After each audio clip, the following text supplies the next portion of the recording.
Sometimes I love Google. Nowadays, when you search a song, it gives you like a behind the music sort of thing. And for this song, Maggie May tells the story of Rod Stewart's first sexual encounter, which happened in 1961 Blue Jazz Festival. Hey, guess we're in for a good time. Hi guys, welcome to Lee Reacts. Hope everyone's having a good day. Trying my best, as always. I'm here. And we are back with Rod Stewart. It has been a while. I think the last thing we did for Rod, was it a Faces thing? I can't remember, man. It's been a few months. But I'm glad to see him back, courtesy of our patron, Scott. The song is called Maggie May, like I said.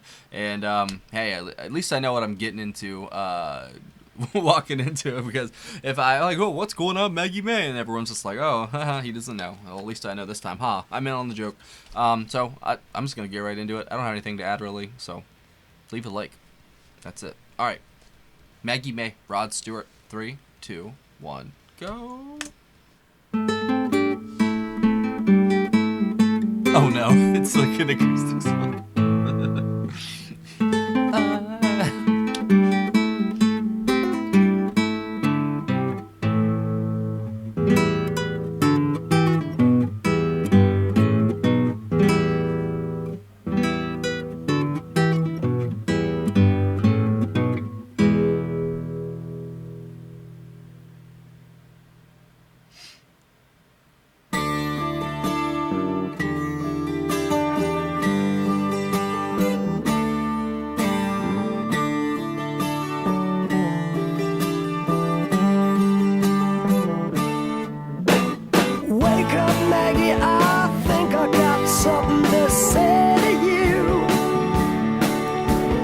Late September and I really should be back at school.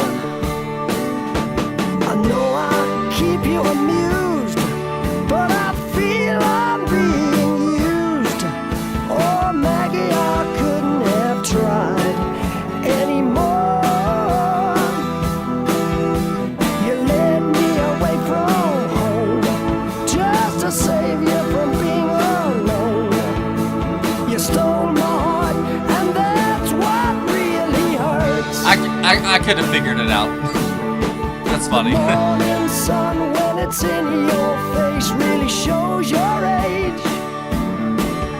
But that don't worry me none. In my eyes, you're everything. All right, Rod, go ahead, bro. I laughed at all of your jokes. My love, you didn't need to coax. Oh, Maggie, I couldn't have 1971 this came out. anymore. You led me away from home just to save you from being alone. You stole my soul, and that's a pain I can do without.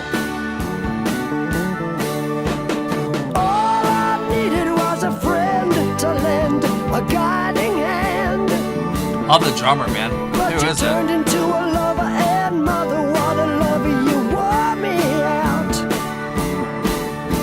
All you did was wreck my bed, and in the morning kick me in the head.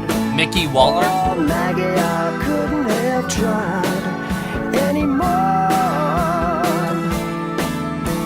You led me away from home, 'cause you didn't want to be alone. You stole my heart, I couldn't leave you if I tried.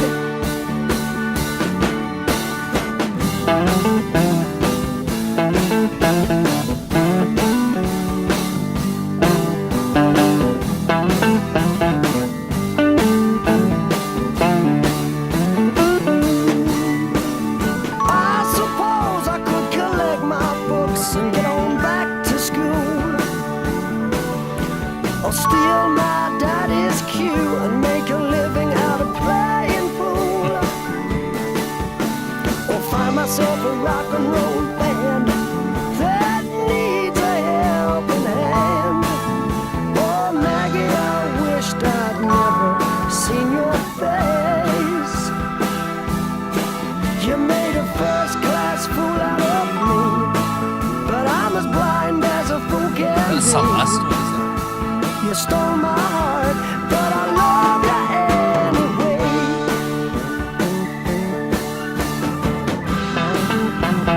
love that guitar.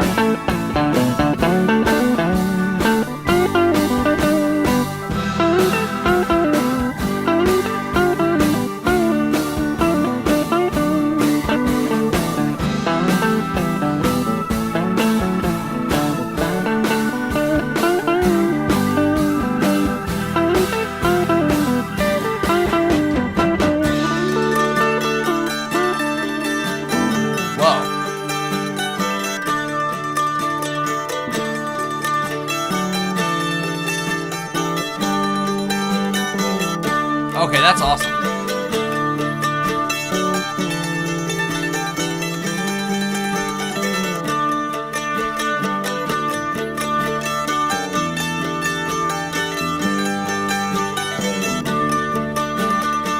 That's funny.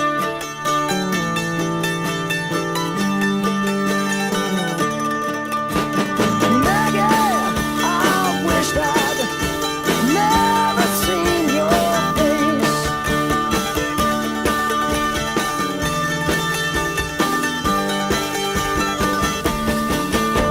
I'll get on back home one of these days. Okay, this totally, yeah.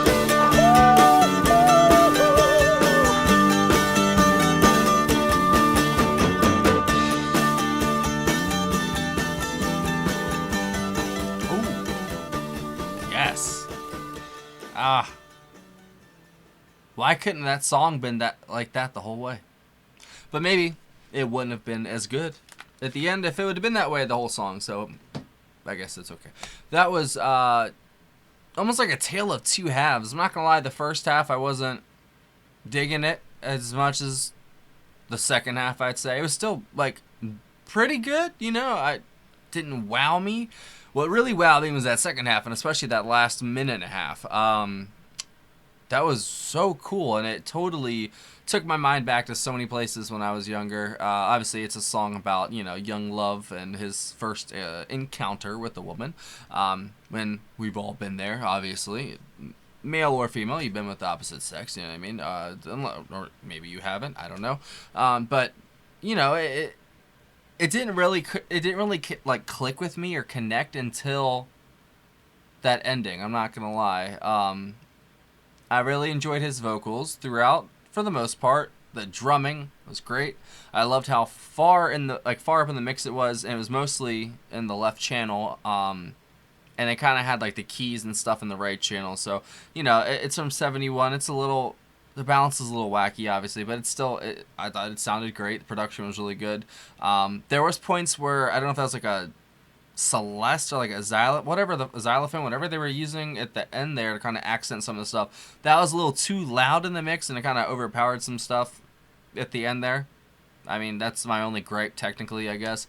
But it's a very evocative song, especially at the end. It definitely does harken back to, I don't know, old times. I'll just say that. And it's funny. Everything happens for a reason. I will die on that hill. I don't care. There was definitely, it's funny, this song came up. I'm just going to say, it's funny, this song came up today of all days. And I didn't know what this song was going into it, and it's been selected for a while. So it's interesting that came up today. Funny.